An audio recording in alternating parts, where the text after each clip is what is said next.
Today, we find out exactly who we're set to play against in next summer's Club World Cup, as today, the draw has officially been announced.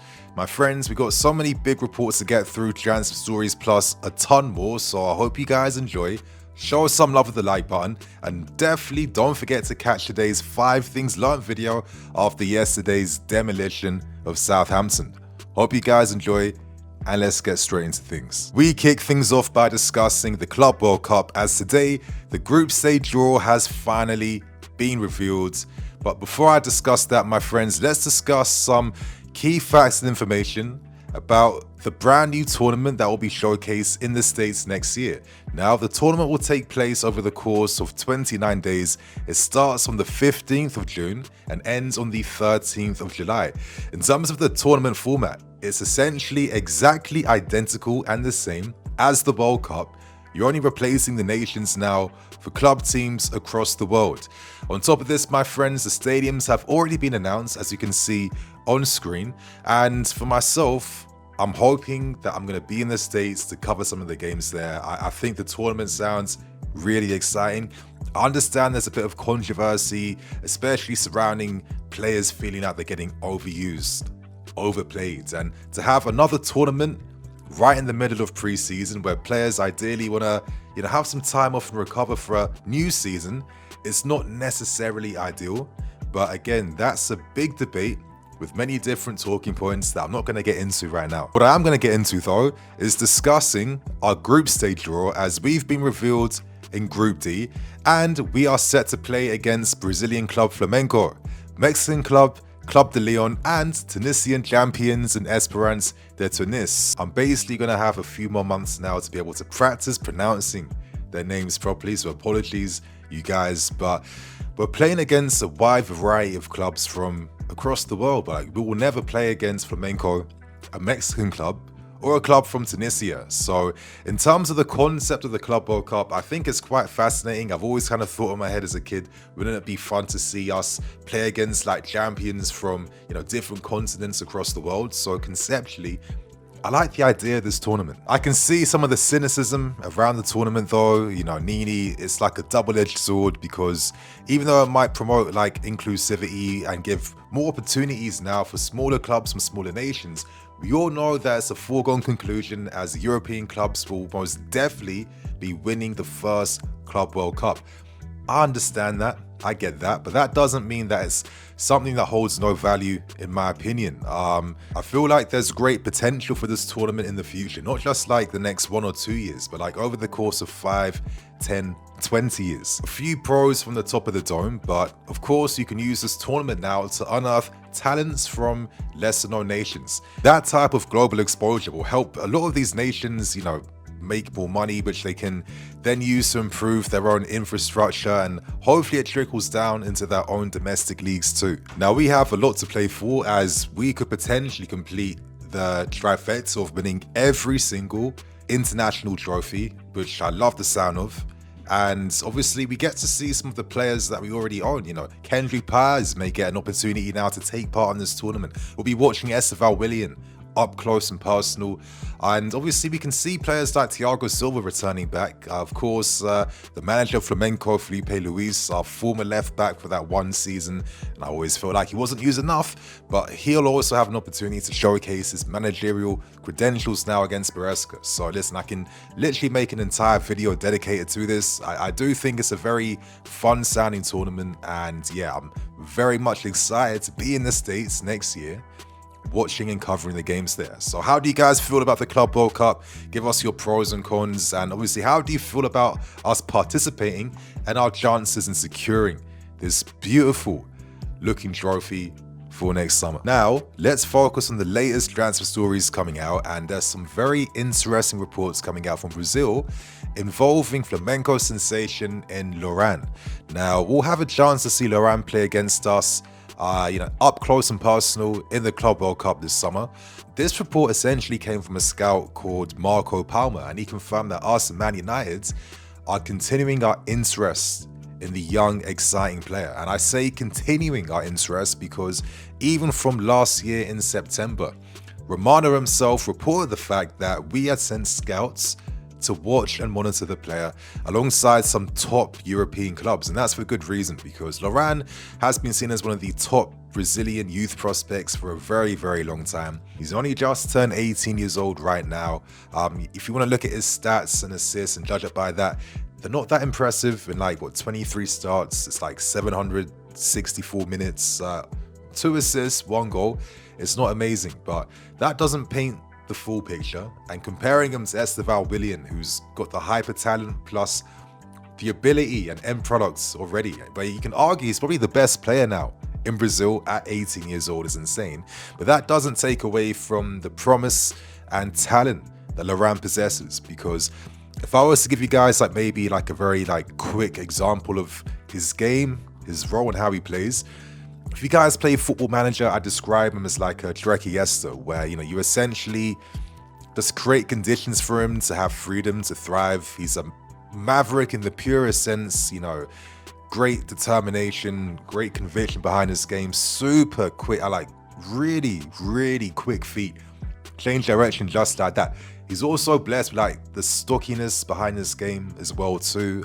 He can make things happen out from nowhere with his dribbles, also his movement, his ability to pass.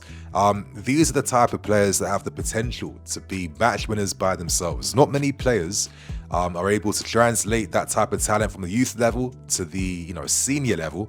I'm not saying Lorran is destined to do that, but he's shown a lot of promise in those areas already, and he's still asserting himself in the game. But this guy is still a supreme level talent. And what's interesting about the reports today is that they suggest that he could be available for around 12 million euros. Now, last year, when reports first came out suggesting that we were scouting the player, he had a 50 million euro release clause attached to his contract. Now, he signed up to the Rock Nation agency. They've worked with a ton of other Brazilian players like Vini Jr., Paqueta, Martinelli, etc., etc. So they only go for the premium talents coming out from Brazil. His contract is coming to an end, which means that his valuation also decreases. And listen, when you think of stories like this, don't immediately think, what's this guy going to do for us in the first team? No. With what we're doing now with our new owners, with the new projects and direction, think about adding players to the Chelsea pool, like the Chelsea family, where realistically, he'll be part of our network. And if this move ever comes to life, hypothetically, most likely, definitely, he's starting off at Strasbourg first, because we also have a responsibility to make sure that Strasbourg remain competitive and that they never get relegated. So these stories make sense to me when I read them, because it tells me that, okay, is there an opportunity on the market to bag someone for 12 million euros, 8 million pounds, that you can then, sign him for next to nothing? And if he develops, he either becomes a first team player, squad guy, gets sold on and gets flipped. It's not really a lose-lose situation. And as time goes on over the next 5 to 10 years, I feel like we'll be very much self-sustainable in terms of how we're generating transfer income, because we're not going to be using the academy like what we've done before, where we have an abundance of players worth 20, 30, 40 something million.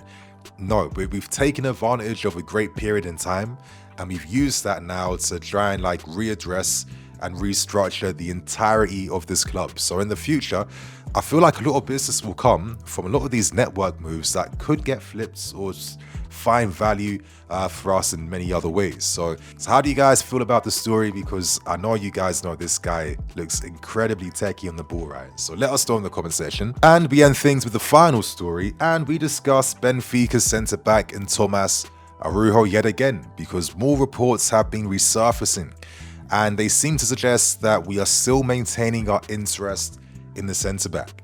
Are we set to sign someone who I see as the new David Luiz? I think he's a very skillful centre-back, breaks lines for funds. Who knows? But it makes me think recent reports seem to suggest that, one, we are going to be in the market, realistically the summer window, signing another centre-back of a high level, not just a squad guy. And two, there's already reports suggesting that Disasi is attracting interest from your Napolis and other clubs, and obviously reports suggest that we are looking for a strong competition now for Levi Colwill and Wesley Fofana. In the meantime, we've heard many interesting names: Lukiba from RB Leipzig, Mark Guy of Crystal Palace, and currently Araujo of Benfica. So let's see what happens there. Now in the summer, this guy was a very popular guy. We even kind of showed our interest at the end of the window. It was too late. Benfica said absolutely not. They rejected an instant €30 million bid from Crystal Palace to try and sign him. And at the time, he had a release clause of around €80 million. Since then, Benfica are trying to get the player to sign to a contract extension which would take his existing deal to 2029, which naturally means that his release clause value would then increase, with reports suggesting it would increase to €100 million. Now, I feel like Benfica understand how special this player is, how he's developing. He's become a Portuguese international player too. He's really doing big things this season as well. And realistically, if you want to sign these type of good players, they do come with big money. So let's see what happens here, because I'm expecting some intelligent reshuffling in the summer. Maybe I'll do a separate video discussing how I see 2025 going. I feel like we'll be in the market to sign maybe 2-3 really big players that push a needle. And to make that happen, we're going to fund these moves by selling players that may feel a bit redundant now at this time. So let's see what happens here, because I do feel like Araujo, technically for sure, he most definitely complements what Maresca wants at this football club. Stronger competition for Wesley Fofana. I feel like Levi Cole kind of has his spot cemented at the moment.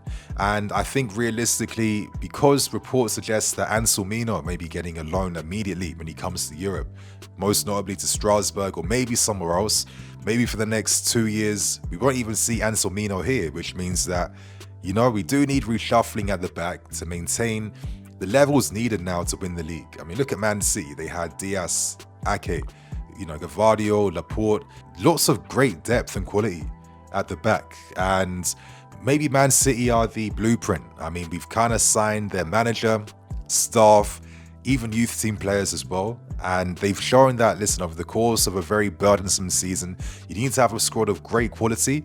And maybe this is what's inspiring us now to go to hopefully another level. So my friends, that's all the latest stories that's dropped today. I hope you guys enjoy, man. Share your thoughts and opinions. Let us know how you're feeling. And on that note, I'll catch you guys tomorrow.